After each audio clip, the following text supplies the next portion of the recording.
Pada masa lalu, Indonesia hanya dianggap sebuah provinsi bagi bangsa Belanda. Belanda hanya menguras kekayaan Indonesia untuk kemakmuran negerinya. Tentu saja mereka melawan. Yuk ketahui lebih lanjut perlawanan-perlawanan yang dilakukan oleh masyarakat Indonesia. A. Perlawanan terhadap persekutuan dagang. 1. Sultan Bahabullah mengusir Portugis. Konflik antara kerajaan di Indonesia dan persekutuan dagang barat terjadi sejak para kongsi dagang menunjukkan kecongkakannya. Sebagai contoh, pada tahun 1529 terjadi perang antara Tidore dan Portugis. Penyebab utamanya adalah Portugis menghalang-halangi perdagangan Banda dengan Tidore. Portugis menembaki perahu dari Banda yang akan membeli cengkih ke Tidore. Tidore tidak terima dengan tindakan armada Portugis, lalu melakukan perlawanan. Dalam perang tersebut, Portugis berhasil mengadu domba kerajaan Ternate dan Tidore. Akhirnya, Portugis mendapat kemenangan. Pada tahun 1570, bertempat di benteng Sao Paulo, terjadi perundingan antara Sultan dan Portugis. Pada awal perundingan, semua berjalan seperti pertemuan pada umumnya.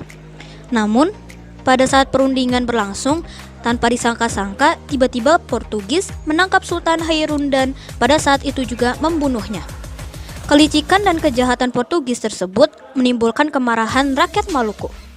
Sultan Bahabullah dengan gagah melanjutkan perjuangan ayahandanya dengan memimpin perlawanan.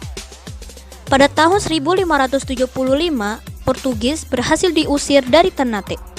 Selanjutnya, Portugis melarikan diri dan menetap di Ambon. Pada tahun 1605, Portugis berhasil diusir oleh VOC dari Ambon. Portugis kemudian menyingkir ke Timor Leste dan melakukan kolonisasi. 2. Perlawanan Aceh.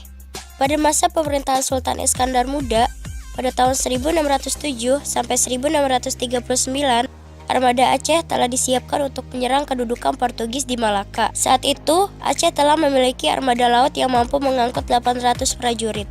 Pada tahun 1629, Aceh mencoba menaklukkan Portugis. Tetapi penyerangan yang dilakukan Aceh belum berhasil mendapatkan kemenangan, meskipun Aceh masih tetap berdiri sebagai kerajaan yang merdeka. 3. Ketangguhan ayam jantan dari timur. Sultan Hasanuddin adalah Raja Goa di Sulawesi Selatan. Suatu ketika, kerajaan Goa dan Bone atau Arif Palaka berselisih paham. Hal ini dimanfaatkan VOC dengan mengadu domba kedua kerajaan tersebut.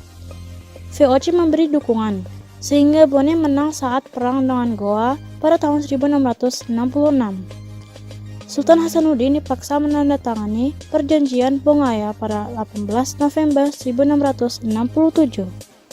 Perjanjian Bongaya adalah perjanjian antara Sultan Hasanuddin dan VOC. Isi dari perjanjian Bongaya sebagai berikut. A. Belanda memperoleh monopoli dagang rempah-rempah di Makassar. B. Belanda mendirikan benteng pertahanan di Makassar. C. Makassar harus melepaskan daerah kekuasaannya berupa daerah di luar Makassar. D. Aru Palaka diakui sebagai Raja Bone. Perjanjian Bongaya telah memangkas kekuasaan kerajaan Goa sebagai kerajaan terkuat di Sulawesi. Tinggal kerajaan-kerajaan kecil yang sulit melakukan perlawanan terhadap VOC. 4. Serangan Mataram terhadap VOC. Keberadaan VOC di Batavia sangat membahayakan Mataram. Pada awalnya, Mataram dengan Belanda dianggap menjalin hubungan baik. Belanda diizinkan mendirikan benteng gudang atau loji untuk kantor dagang di Jepara pada tahun 1615. Perselisihan antara Mataram dan Belanda terjadi karena nafsu monopoli Belanda. 8 November 1618, Gubernur Jenderal VOC Jan-Pieter Zoon Koen memerintahkan Van der Markt menyerang Jepara. Peristiwa tersebut memperuncing perselisihan antara Mataram dan Belanda.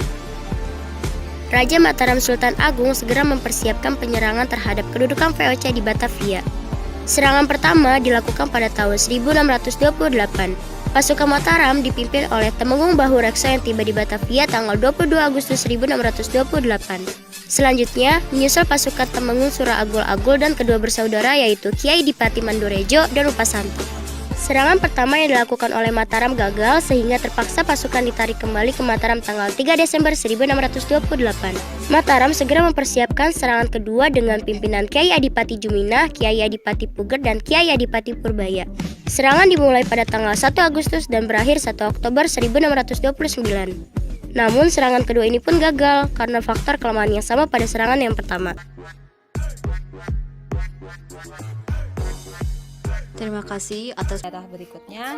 Jangan lupa klik tombol like dan subscribe channel ini. Dan sekian, terima kasih.